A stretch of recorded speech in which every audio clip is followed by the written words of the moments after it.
സത്യം പറഞ്ഞ അവനെ മോന്തായിട്ട് അടിച്ച് പൊട്ടിക്കാനാണോ? പറ്റിപ്പോയടാ. വേണ്ട വേണ്ട, നീ പലതവണ പറഞ്ഞതാ, കേട്ടില്ല. ഇതിപ്പോ ഞാൻ ഇവനെ ഷൂട്ട് ചെയ്തിട്ട് ഇവനോട് ഇടിക്കാൻ പറഞ്ഞ പോലെ ആയിപ്പോയി. അത് അത്ര മോശം ഒരു സാധനമായി പോയി. കൊള്ളു. എന്തിനോ വേണ്ടി തിളക്കുന്ന സാമ്പാർ. അൾട്രാ വേസ്റ്റ് ആയിരുന്നു. ക്യാമിയോ ഒക്കെ കൊണ്ടുവന്നു, പക്ഷെ ഒരു കാര്യമില്ല ക്യാമിയോ കൊണ്ടുവന്നിട്ട്. കാരണം പടം മൊത്തത്തിൽ പൊളിഞ്ഞു. അഡ്വൈസ് ആണ് എല്ലാരും പോയി മാർക്കോയുടെ ടീച്ചർ ആണോ ഈ സിനിമ ഒന്ന് കാണാനില്ലേ? എന്തോ പറ്റിയെന്നാ നല്ല വാക്കുകളൊന്നും വരില്ല. ഞാൻ പോട്ടെ. നീ അന്ന് നോവിച്ച് വിട്ടതൊരു പാമ്പിനെയാണ്. ഇപ്പൊ കൊള്ളത്തില്ല ബ്രോ, വെറും 2 മണിക്കൂർ വേസ്റ്റ് ആണ്. പടം തുടങ്ങിയതേ നല്ല താമസിച്ചാണ്.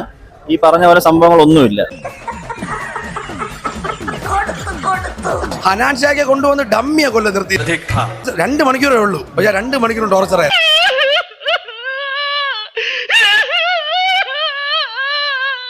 ഒട്ടും കൊള്ളൂല്ലേ, വെറും അപരാധം. നമുക്കൊന്നും ഇഷ്ടപ്പെട്ടില്ല. കുറവന്മാർ എവിടെയൊക്കെ കൊണ്ട് എത്തിക്കാൻ നോക്കിയിട്ടുണ്ട്, പക്ഷെ നമുക്കൊന്നും വർക്കാവൂല. അതൊന്നും സാരമില്ല, ഇവന് ഇതൊക്കെ പറയുവാ. പോരാ, ഒരു ഹൈപ്പില്ല. ഹൈപ്പില്ല വെച്ചാൽ ഉറക്കമാണ് വന്നു. പോട്ടണ സുന്ദരേശ, നിന്നെ പോലെ വിഷമം എനിക്കുണ്ട്. ഭയങ്കര മോശം. ലൈക്ക്